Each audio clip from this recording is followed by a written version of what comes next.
Hello, good morning, Sitaram, and welcome to another program in the series Addiction and Recovery.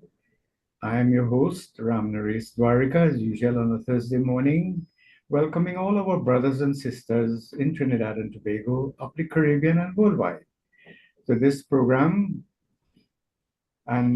just to let you know, this program is being recorded and it will be posted on YouTube and Facebook soon after its completion this morning.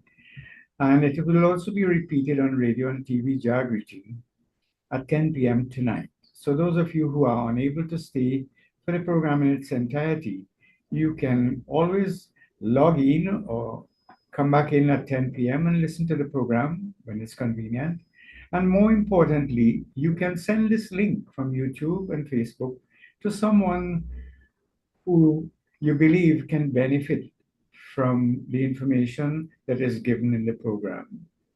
This morning, I am going to be speaking about a very important topic, and I have made reference to this several times in the past, and some of you might be familiar with it, but it may be new information to some of you, and that is the 12 steps of Alcoholics Anonymous and their application to recovery from drug addiction. You know, you would have heard in several places and on this program 12 stepping, 12 step programs. And you might have wondered, what is this 12 step about? You know, whether it is something that you have to climb physically or what is it? So today, this program will be entitled The 12 Steps Recovery, Healing, and Transformation. That is what these 12 steps are about.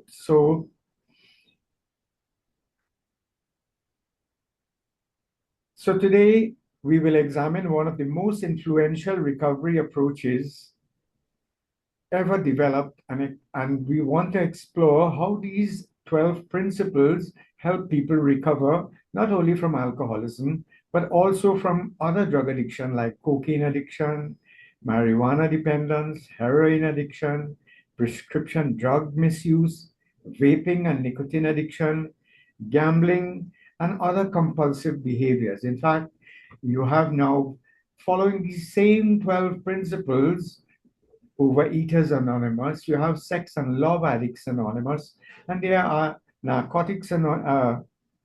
Nicotine Anonymous. There's so many other fellowships that have developed to deal with compulsive behavior, addictive behavior. For decades, the 12 steps have helped millions of people around the world to rebuild their health, their families, to achieve emotional stability, to gain self-respect, and eventually to renew and have a new purpose in their life. So today's presentation is intended for recovering persons, of course, people who are in recovery and who are struggling to stay sober. It is also intended for family members. So even if you don't have an addiction, this is important because the 12 principles of Alcoholics Anonymous have been found not only to be useful for people in recovery, but even other persons who might have been powerless over other situations. You know, some of us powerless over chocolate, in-laws, bosses, whatever we find ourselves powerless over. It helps us to learn how to deal with those things. It is also important that counselors understand the 12 steps. As a counselor, I practice these principles in my own life as well, and I have found them to be very useful in keeping me recreated every day to deal with the stressors in my profession. This is also useful for teachers and healthcare professionals because a lot of people in the helping profession, they suffer with what you call burnout. And these 12 steps can help. And as we discuss them later on, you will see how and why it is relevant. It is also useful for religious leaders. I know priests and pundits and so on who I have referred to these, and they have given me feedback to say that, you know, because it is not religious, it is spiritual, and anyone can relate to this, as you will discover as we go along discussing the steps this morning. So actually, this is for all human beings. And as I said, anyone seeking a deeper understanding of addiction and recovery would find these 12 steps very, very useful. So during this program, we will discuss what addiction really is. I want to also discuss why people relapse, even though they are highly motivated. They know, they have insight, you know, what the drug is doing in their life. They are able to see the consequences. Yet, in spite of all of that, they still relapse. I also want to discuss the philosophy of the 12 steps. Each step will be explained in practical language. And I also want to discuss how these steps apply to drug addiction, some misconceptions, common misconceptions about these steps, even among people who try to practice them. And I will also want to take a scientific look at the support system offered by these recovery principles. This is something that I did on another program in another forum at the Caribbean Institute on Alcoholism and Drug Addiction. I always did a presentation, of how the step answered to scientific principles. I also want to look at recovery resources in Trinidad and Tobago finally. First, I want to say that recovery is possible. It doesn't matter how bad you've got, how rock bottom, as we say, people do recover. And today I want to explore how. In fact, the worse you think you have become, the more ready you are for recovery. In recovery circles, they say, most people have to hit rock bottom before they become willing to do anything, because dependence is so powerful that a lot of people are literally afraid to stop using because of the withdrawal symptoms associated with when you stop using. What happens? The insomnia, the depression, the anxiety, the irritability, the cravings, and so on. So first, let us try to better understand addiction. Before understanding the 12 steps, we must first understand addiction itself. Addiction is not merely bad behavior or weak willpower. That is very important to understand. A lot of people out there think, you're just wicked, you're immoral, you're hardened, you don't like, you're lazy, you don't want to try. But all of this is not true, because addiction affects the brain. It actually literally rewires the brain. It also affects emotions. It affects a person's judgment. And by extension, it will affect their relationships. All of these will have to be repaired and rebuilt, redefined. It also affects a person's spirituality. Just think for a moment. When I was using alcohol and all of that, God was out of the picture. Temples and churches was out of the picture. And finally, addiction affects a person's physical health. Now, to have a strong mind, you can't have a strong mind in a weak body. So that while a person tries to recover psychologically and emotionally, they also have to recover physically, because when a person is using drugs, they're not taking care of themselves. They're not eating properly, they're not sleeping properly, they're unkempt. So all kinds of things happen. Drugs and alcohol affect the brain's reward system, especially dopamine pathways connected to pleasure and motivation. There's this chemical called dopamine in the brain that really makes us feel happy. So if you went to church and sang, or temple and sang and clap and all of that, and you feel happy, it is because your brain released a little bit of dopamine. If your side win the match, you know, or you get good marks in your report, or you got a promotion on the job, or you win the lotto, and you feel happy, is because the brain released a little bit of dopamine. Now, this is what actually happens artificially when you use drugs, use alcohol or cocaine or marijuana.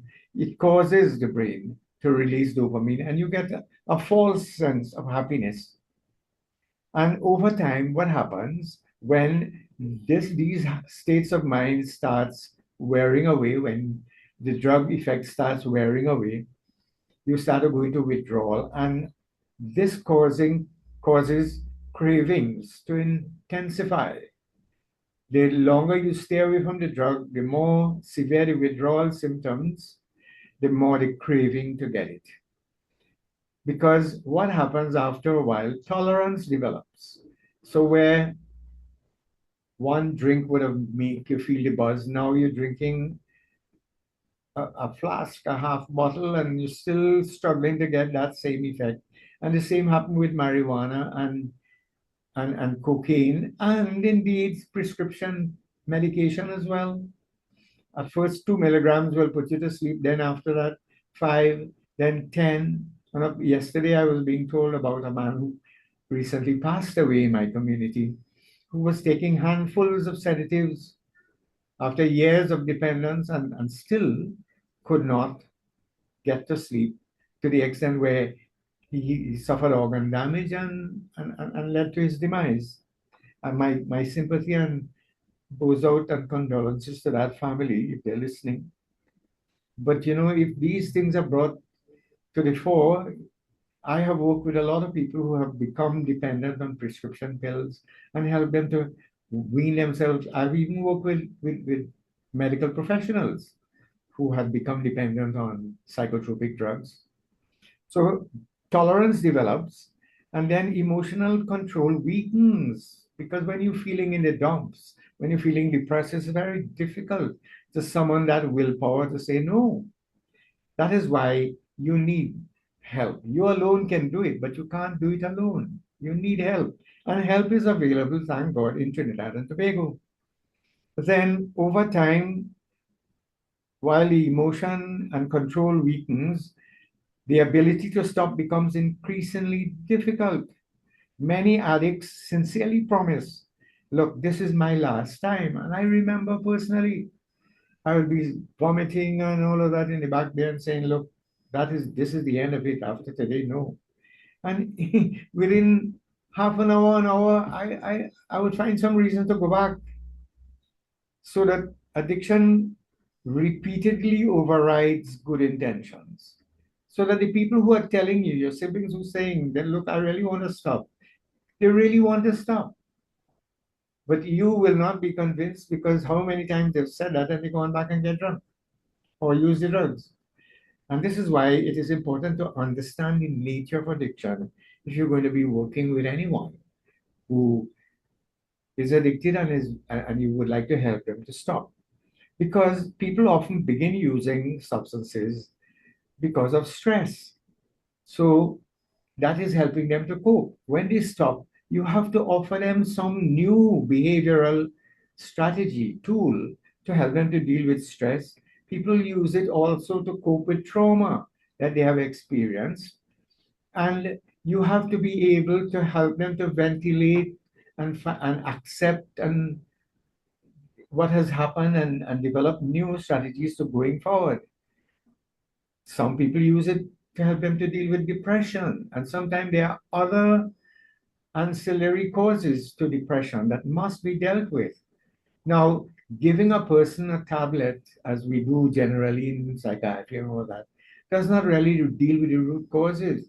It just is a sticking plaster to cover the symptoms, and after a little while, the plaster will not stick.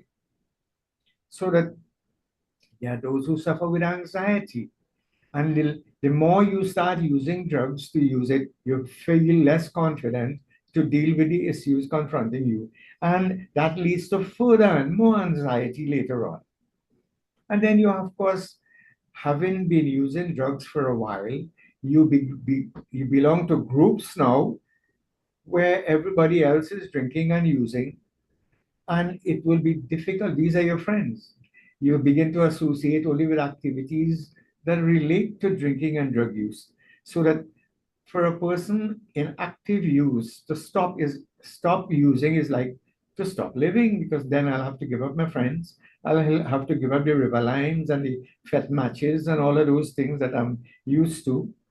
And when I do that, if I'm prepared to do that, you know what happens? I become very lonely. And loneliness in itself can precipitate and perpetuate drug use. So, this is why, in my practice here, and it is a well known established fact, that people generally find going to support groups, Alcoholics Anonymous in particular, Narcotics Anonymous, they not only learn new strategies to cope with the stress and the trauma and the depression and the anxiety, but they also now find themselves in peer groups that encourage them to stay sober and deal with the loneliness. And then a lot of people would have started using it out of curiosity. Yeah, children, as I've said, they're not only curious about maths and chemistry and physics, schoolwork, they're curious about drugs. They're hearing about it. Some places they've seen it advertised as well.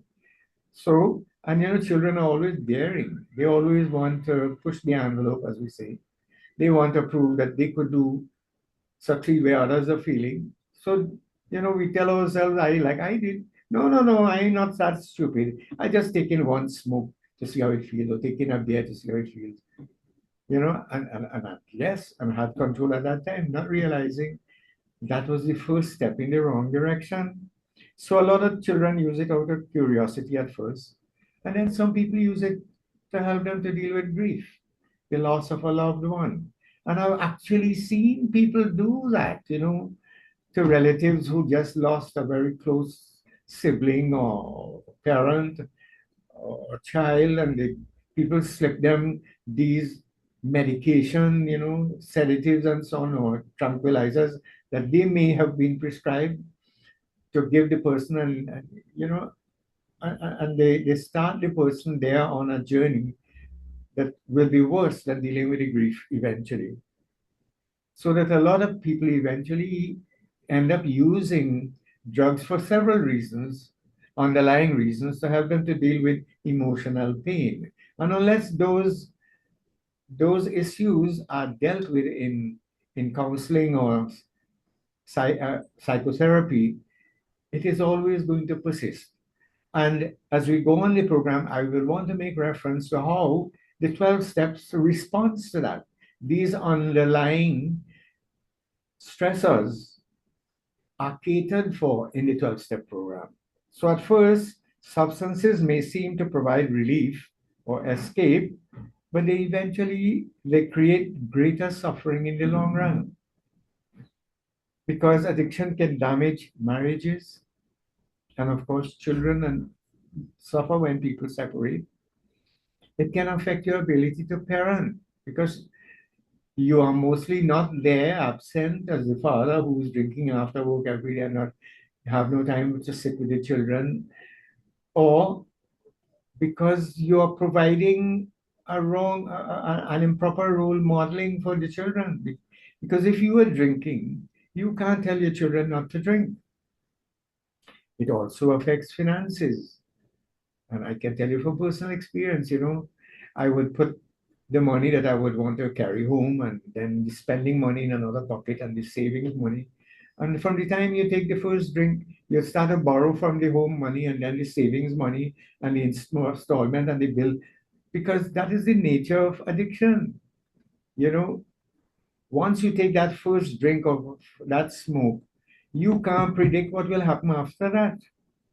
And that is a clear sign of addiction.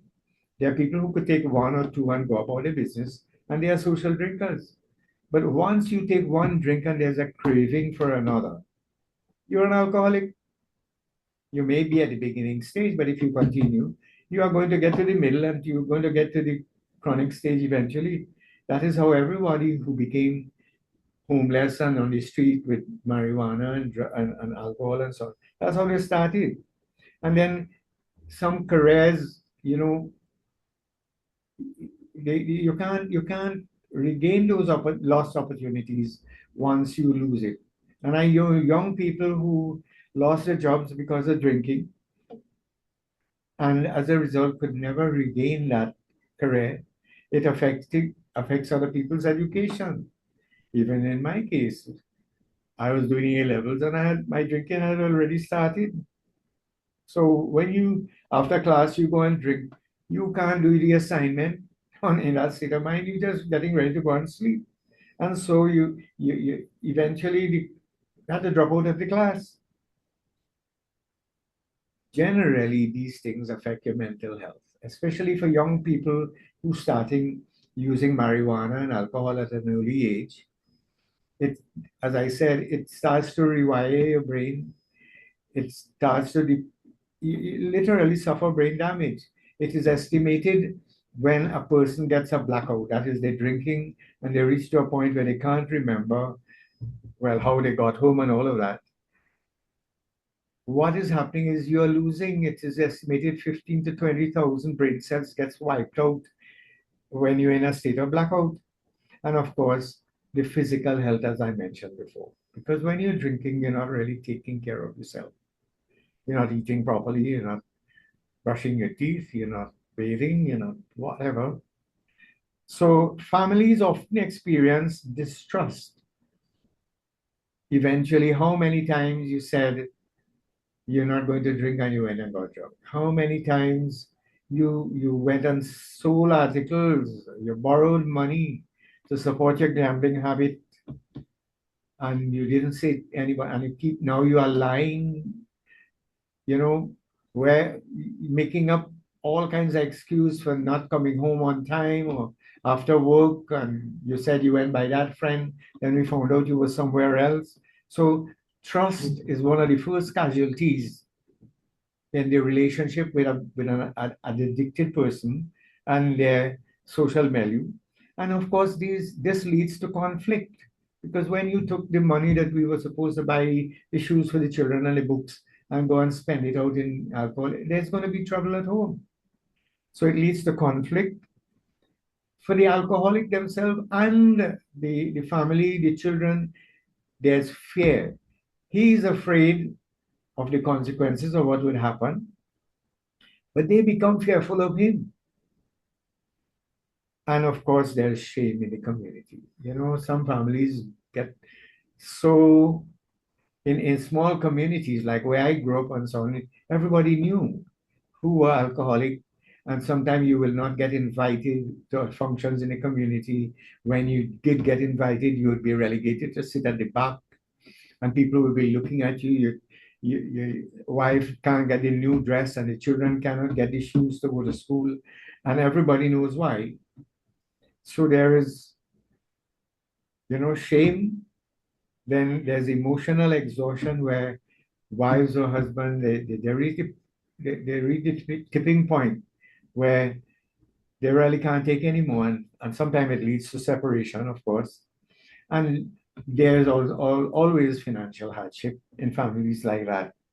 So the 12-step philosophy recognizes that addiction affects the entire person biologically, psychologically, socially, and spiritually. And as I say that, that is why programs that only target the body, like medicine, church that only targets the spiritual nature, social work that engage in counseling, no plan of program that only deals with one aspect of the person's development and can really resolve a problem. And this is why Alcoholics Anonymous has been so successful because it deals with the thinking, the emotions, the behavior, the relationships, and spirituality. It deals with the total being. So that the 12 steps, a little history about the 12 steps. It originated in the 1930s through the work of a guy named Bill Wilson and Dr. Bob Smith. These two men struggled severely with alcoholism and discovered that alcoholics helping other alcoholics often strengthen recovery. Today, it is a known fact that one alcoholic trying to help another one stay sober is less likely to go and drink themselves because they are setting up themselves as a role model for the other person. And in the 1930s, this led to the formation of Alcoholics Anonymous. The 12 steps later influenced many other fellowships, including Narcotics Anonymous, Gamblers Anonymous, and numerous other rehabilitation programs worldwide, as I have mentioned before. So today, many treatment centers combine 12-step principles with counseling, psychotherapy, medical detoxification, relapse prevention, nutrition, and family therapy. And yes, I can say that having worked at Cora Hospital, at Ward 8 in Port of Spain, at Ward 1 in San Fernando Hospital, and even when I went to New York at Daytop International, we could see the use of AA meetings in all of these settings as a very useful adjunct to the treatment program. So that the philosophy behind the 12 steps is built on several key principles. The first principle in the 12 steps is honesty. And as I mention the steps later on, you'll see. To be able to admit that first step, that, you know, that I was powerless over alcohol and that made my life unmanageable, first thing you have to be honest, and honest with yourself, not only other people. Because if you keep blaming others, your friends and everybody else for your drinking, you will never be able to do anything about it. So that you have to honestly look at the role that alcohol is playing in your life. So honesty is critical. But because of the stigma associated with alcoholism and drug addiction and all of these addictions, it takes a lot of humility for a person to come out and declare that, yes, you know what, I can't handle my drinking. I really need help. So honesty and humility is both very important prerequisites if you are even going to start considering the first step of the 12 steps. And then as you go along, there must be accountability. There are, of course, spirituality, not religion, spirituality. And people who are in AA, they accept becoming involved in service, that is, helping other alcoholics to stay sober. They engage in self examination, which is like if you're starting a new business, you must take stock. You can't do the same thing the same way and expect a different result. So if you engage in behaviors that are negative, unproductive, and getting you into trouble, you have to look at that again now in self examination and become willing to do something about it.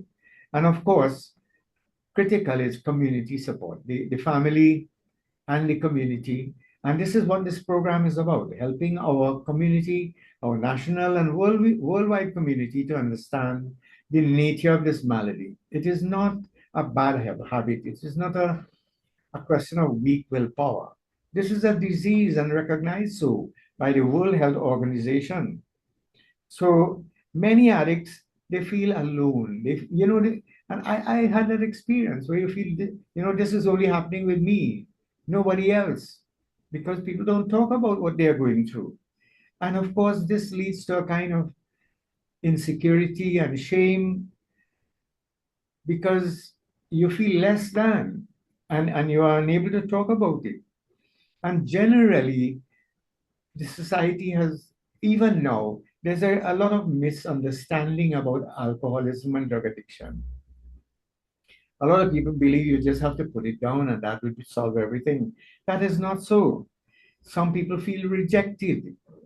And of course, you have to understand why. You don't behave properly when you're drinking. You don't do the right things. You're abusive, you are irresponsible, and all of that. And yes, you can feel a sense and be rejected as well.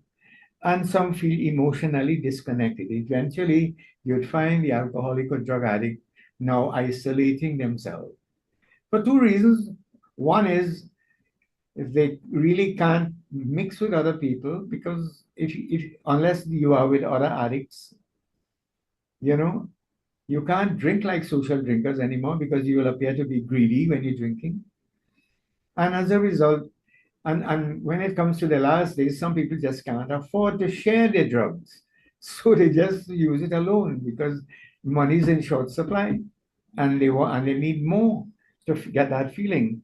So recovery programs, what they do, they create connection and they provide support, basically. Now, the 12 steps encourage individuals to examine their behaviors. It is called consequential thinking, and to repair the damage caused, that is by going back and making amends, paying off the debt, and we'll talk a little bit about that.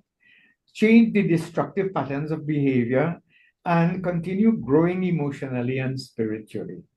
The program also emphasizes progress rather than perfection, so that recovery is not about becoming flawless. No, it is about becoming healthier, more honest, and more balanced over time. So let us look at the actual steps. Step one. What does step one say? We admitted we were powerless over alcohol, that our lives had become unmanageable. Now, this is the foundation of recovery. No step one, no recovery. No step one, no other 11 steps will even be relevant. So that many addicts remain trapped in denial because of the stigma. And they tell themselves, well, look, I can stop anytime I want. I used to say that. I could stop when I want. But the truth is, secretly, I was trying so many times and I couldn't. So rather than stop, I started to rationalize and make an excuse to continue using. I would say, look, I don't play cricket, I don't play football, I don't gamble. So if I take a few drinks, what's wrong with that? And I'm saying I could stop anytime. And I would say that I only use socially. But then the socially got so regular for any little reason, I'd be using. And then I would also say, look, everybody is doing it, not only me. How are you going to have a good time if you don't take a drink? And I will come up with all kind of reasons, and I've heard other people say that as well. Because you're stingy and you don't want to spend your money, or you're afraid of your wife, or all that kind of thing. That's why you don't want to drink. And I would brandish the fact that, look, I still have a job. I'm not an alcoholic, because we keep looking at the Skid Row drunk and say, I'm not like him. In this society, we only believe the person sleeping on the pavement is an alcoholic. I have my job, my car, my house. I can't be an alcoholic. So that we remain trapped in that state of denial. But addiction often progresses gradually until life becomes unmanageable. Unmanageability may include broken relationships. I've been through that. Financial problems, declining health, depression, legal difficulties, getting stopped on the highway and breathalyzed and then dragged before the court, then sent to AE.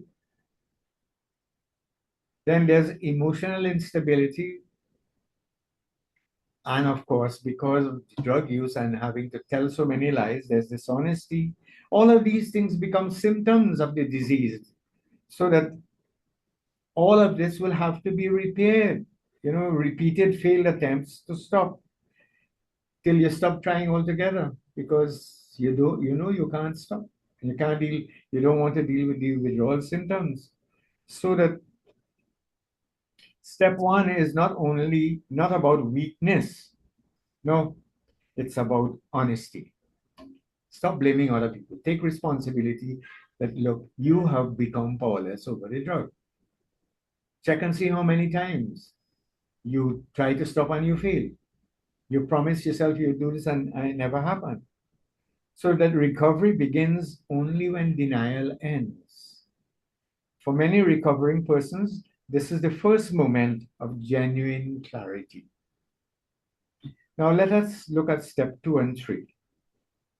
Step 2 says, came to believe that a power greater than ourselves could restore us to sanity. This step introduces hope. Many people misunderstand the spiritual aspect of recovery. The 12 steps are spiritual, but not necessarily religious. A higher power may mean God for some people. It may also mean spiritual principle, living by being honest, being kind, being considerate, spiritual principles, being truthful, then it can also, some people can believe that the support of the group could help me to stop. And that is their higher power, or accepting guidance beyond one's own destructive thinking. Let us look at it. I mean, if your best thinking never helped you stop, you cannot continue to go on with the same strategies that never worked. You have to think everything endogenous to you inside of you have failed. So you need necessarily to turn to something outside of yourself, whether it be the group, your mentor, God. And in my case, I know God has helped me because the very first day, 11th of December 1983, when I asked God to help me to stop drinking, from that day till today, I've never had the urge. Only God could do that. So addiction often creates distorted thinking, rationalization, manipulation, impulsiveness, blaming other people, and eventually hopelessness. Step two says you do not have to recover alone. You could get help from outside. So that let us look at step three. Made a decision to turn our will and our lives over to the care of God as we understood Him. This step focuses on surrender and willingness. Many addicts spend years trying unsuccessfully to control their drinking or their drug use. They spend a lot of time trying to control their emotions, to manage their relationships, and to also mitigate the consequences, deal with it. But recovery often begins when a person says, look, I need help, and is willing to really now abandon their own strategies and accept, keep an open mind. And when they accept that, look, I cannot do this alone, because a lot of us, even myself, would have liked to do this without anybody knowing. But you have to be honest. No, it's not working. Because stopping, yes, we all stop, when the money finish, we get into enough trouble. But how to stay stopped? So humility is critical here. It becomes essential. This does not mean giving up responsibility. It means becoming teachable and open to change. Let us look at step 4 and 5. These are two very important steps. I made reference to it earlier when I talk about underlying trauma and all of that. Step 4 says we made a searching and fearless moral inventory of ourselves. And this is one of the deepest and most challenging steps. A lot of people in the fellowship as well shy away from this because it means really taking a microscope and looking at yourself under a microscope. Honestly, the recovering person honestly examines resentments, fears, guilt, shame, dishonesty, selfishness, anger, manipulation, and harmful behaviors. You have to look at, okay, I am John not talking. Why? What led to that? Do I resent him? I'm afraid, am I afraid of this, and this is why I'm behaving like this? Does this behavior in the past produce shame or guilt? Is it based on dishonesty or selfishness? Am I being manipulative? So that many addicts use substances to avoid emotional pain. Step 4 requires facing reality honestly. And this may involve examining childhood trauma, broken relationships, abandonment, grief, abuse, low self esteem, or unresolved emotional wounds. This process is not about self condemnation, it is about self awareness. Now, everything that scared us, even from childhood, and some people will even say from previous lives, if you believe even in reincarnation, there would be vasanas or trauma from even previous existences. All of these are stored in the unconscious mind. Whatever we experience, if it is painful or if it is guilt producing, we tend to push it into the subconscious. And these things in that Pandora box there is what is always going to be challenging the conscious mind for resolution. And if it is not resolved through psychotherapy, counseling, ventilation, and so on, it is always going to be producing what we call free floating anxiety. You know, you have the house, you have the car, you have the money, you have everything, but you can't understand why you're still not happy. You're not peaceful. You're always anxious, irritable. And it is because of all of these things, skeletons you have in the closet. So without insight, destructive patterns continue repeating themselves. Let us look at step 5. Admitted to God, to ourselves, and to another human being the exact nature of our wrongs. Now, addiction thrives in secrecy and shame. Step 5 encourages honesty and, yes, vulnerability, accountability, and emotional release. It is called therapeutic ventilation. And we know a lot of the churches, for instance, and has historically encouraged confessionals. And we know now in psychiatry and psychotherapy to have somebody there ventilate. It's called therapeutic ventilation. Even just to get it out, talk to somebody about it, provides a certain amount of release and emotional calm. Many recovering addicts describe enormous relief after openly sharing their struggles with a sponsor, a counselor, a therapist, a clergy member, or a trusted mentor. Truth breaks isolation. Truth breaks isolation. Let us look at step 6 and 7. Step 6 says we're entirely ready to have God remove all these defects of character. And step 7 says humbly ask Him to remove our shortcomings. Addiction is not only about substances. It often involves destructive personality patterns such as dishonesty, anger, selfishness, blame, impulsiveness, pride, and manipulation. These steps focus on personal transformation, getting away from these things, owning up, accepting it, and becoming willing to do something, and asking God, your higher power, getting help from outside to deal with it. These steps focus on personal transformation. Stopping drugs alone is not enough if destructive behavior continues, because that's what we used to use the drug to help us after we get ourselves into trouble. Real recovery involves emotional growth, maturity, responsibility, and humility. Humility means accepting correction, learning from your mistakes, and remaining teachable.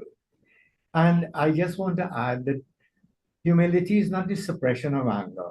You know, a lot of time people do us things and we say, you know, I'm humbling myself.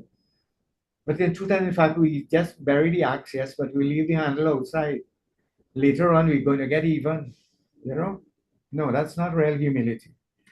Humility is real strength when you really know who you are, where you are, how you are, and willing to work from there. It is ego deflating, yes. So let us look at step 8 and 9. I know time is running out on us, but step 8 says we made a list of all persons we had harmed and became willing to make amends to them all.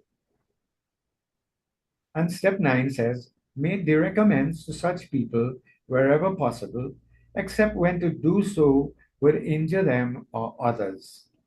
Addiction affects entire families. People are people harmed may include your spouses, your children, your parents, friends, employers, and community members. So that if you are going to live in that community going forward, yes, I have experienced it. I've seen people, once they stop drinking, this once you stop drinking, a lot of the misbehavior and all of that will stop. But you have to earn the trust again. You have to rebuild and repair your relationship with the significant others around you and in the community. And that takes time because, you know, if you have lied so many times, people are not going to believe you overnight, right? Just like that. Not because you stop drinking or you're going to meetings. Amends may involve making apologies. And as I said, it is important to have a sponsor guide one through this process. It involves in making apologies, repaying debts, no matter how much they are, becoming willing and pay. It involves honesty. You're not going to say, I'm sorry, but, and try to explain. No, you accept your role in the whole thing. Whether the other person was wrong as well, you clean your side of the street, as they say. It you have to all. It also involves rebuilding trust, so that in recovery now, if you say you're coming home 4 o'clock, come home 4 o'clock, because your wife, from the time she see 4:30, she'll say, "Oh God, he gone drinking again." And then when you walk in the door, she's going to pretend to kiss you, but really want to smell your mouth. She's in fear all the time that, oh, he's gone back to drink again. So if you're running late, call and say, look, I'm coming late. Start behaving responsibly. That is what will convince people around you that, look, you're serious about stopping. You also have to be consistent and become prepared to make behavioral changing, because true amends are demonstrated through actions, not merely words. You have to actually, they want to see. Seeing is believing. For example, a parent who neglected their children during addiction may begin rebuilding trust by becoming dependable, emotionally available, and financially responsible. Also, by being consistently present. Now you're sitting with them, talking, you know, checking on their homework and all of that, or whatever parents do. Some relationships may never fully heal, but taking responsibility remains an important part of recovery. Then step 10 and 11, step 10, 11, and 12. Let's look at that. Continued to take personal inventory, and when we were wrong, promptly admitted it. That's step 10. Recovery requires daily maintenance. Step 10 teaches self awareness. What am I going to do? And why? What will happen when I finish do this, or say this, or behave this way, or not do this? What will be the consequences? So you start developing that self awareness. You start emotionally monitoring yourself, your thought process. What am I thinking? Is it predicated on revenge, vindictiveness, getting even? Is it because I'm hurt? Is it my ego um, under attack? Why am I doing this? What is informing my choices? Then there must be accountability, a willingness to take responsibility. Look, yes, it's I who messed up. I am sorry for this. And just not saying sorry because you want to say sorry. And you must promptly correct the mistakes, because when you leave it over time, it festers, and what was a simple little error becomes a major disaster now. Many relapses begin emotionally long before substance use returns. This is when the stinking thinking comes back, and you didn't take the drink yet, but you're already slipping in your mind. You're already relapsing in your mind.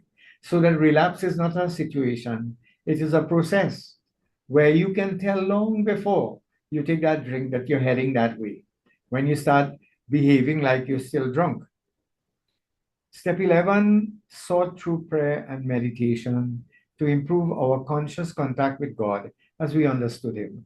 And for me, this is one of the most important things I do daily, that bit of meditation, where you quiet the mind, you get a chance to see how the mind is working. You are able to live with that awareness I mentioned about in step 10.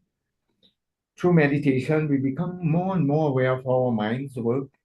So this step encourages meditation. It encourages prayer. Some people say prayer is talking to God and meditation is listening. It also encourages reflection, going back and introspecting what I did and why. And it also encourages gratitude, mindfulness, and eventually leads to emotional balance. Modern research increasingly supports meditation and mindfulness in reducing stress and preventing relapse. And I saw a research done by Oxford University on the tremendous amount of benefits of meditation. In fact, there's a book written by Andrew Weil, who was chairman of the American Psychiatric Association, and it's called The Natural Mind. And at the end of the book, he said he has seen so many people give up drugs and take up meditation, but he was yet to see people giving up meditation to take up drugs. So step 12, having had a spiritual awakening as the result of these steps, we try to carry this message to alcoholics and to practice these principles in all of our affairs. People in AA have come to know now helping others, strengthening with recovery. When nothing else works to help you stay sober, intensive work with other alcoholics never fail. And this is why there are paradoxes. If you want to keep this, you have to become willing to give it away. So many recovered persons become sponsors so they can help others. They become counselors. They become peer mentors and community advocates. One of the most powerful principles in recovery is to keep recovery, you have to give it away. So that although originally created for alcoholism, the 12 steps are now widely used for cocaine addiction, heroin addiction, marijuana dependence, prescription drug misuse, vaping and nicotine addiction, gambling, and other compulsive behaviors. Organizations such as Narcotics Anonymous adapted the 12 steps specifically for drug addiction. Meetings provide peer support, encouragement, sponsorship, structure, and relapse prevention, so that many recovering persons report that support groups reduce loneliness and they strengthen accountability. However, severe addiction may also require detoxification, psychiatric care, residential rehabilitation, nutritional support, trauma counseling, and medical treatment.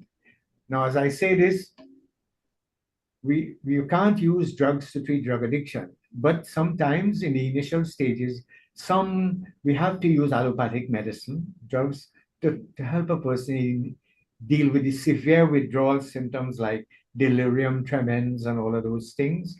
So some amount of psychiatric care is necessary. We have to take people out of their environment sometime into rehab centers because they can't resist the urge in the community to go and get the drugs where it is available. And of course, nutritional support and dealing with trauma. So that the best outcomes often involve combining professional treatment, family support, peer recovery groups, and lifestyle changes. Now, quickly before we end, some misconceptions about recovery. Some people believe recovery means simply stopping drug use. That is not so. Real recovery involves emotional healing, behavioral change, healthier relationships, and improved coping skills. Others criticize the 12 steps because of the spiritual language that is used in these programs. But many atheists and agnostics use the program successfully. The higher power concept is flexible, and the focus is ultimately on growth and recovery, not on conversion. Another misconception is if someone relapses, treatment has failed. No, knowledge is never lost. Relapse can occur in chronic conditions, including addiction, so that relapse should be treated as a warning sign requiring renewed support and intervention, not as proof that recovery is impossible. In fact, relapse sometimes could become part of recovery if you learn from it. So that in my practice, if one of my patients relapse, I do a post-mortem of it, where were you, how it happened, and learn from it. In Trinidad and Tobago, alcohol and drug misuse continue affecting homes, schools, workplaces, healthcare systems, and communities. Common substances associated with addiction problems include alcohol, marijuana, cocaine, crack cocaine, prescription medications, and synthetic drugs. Some of the challenges include the stigma. We still have the stigma associated with these addiction. Also, one of the challenges is denial, peer pressure to use. In our culture, there's a very, very high incidence of drug use, drinking and drug use, the carnival culture, and then violence, unemployment, and limited treatment access. We only have one national drug treatment center that can just house about 12 or 15 people for a population this size. Thank God we have a few NGOs, but it is still long waiting list wherever you go. But recovery remains possible because we have a lot of AA groups and NA groups. Supports may be available through hospitals, rehabilitation centers, counselors, religious organizations, and community groups. Organizations such as Alcoholics Anonymous and Narcotics Anonymous. So they continue helping recovering persons maintain sobriety and rebuild meaningful lives. So that finally, I want to say that today we explored the 12 steps, just a bird's eye view, as a pathway to healing, transformation, and hope. Addiction can bring pain, shame, broken relationships, illness, despair, and hopelessness. But recovery can bring dignity, peace, restored families, emotional stability, renewed purpose, and freedom. The 12 steps teach us that recovery begins with honesty, willingness, humility, support, and action. No matter how severe addiction may appear, recovery is possible. If you or someone you know is struggling with addiction, seek help, attend a meeting, speak to a counselor, or contact a treatment center. A person may fall many times, but recovery begins the moment they decide to rise again. So I want to thank you all for joining us this morning, and may hope, healing, wisdom, and recovery continue to grow throughout our communities and families. I want to let you again remind you that this program will be posted on YouTube and on Facebook in a few minutes. Will also be repeated on radio and TV Jagriti tonight at 10. And if you have questions, my number is on the screen. You can call, comment, suggestions. And yes, I do see people who have problems with addiction. So you can reach out to me.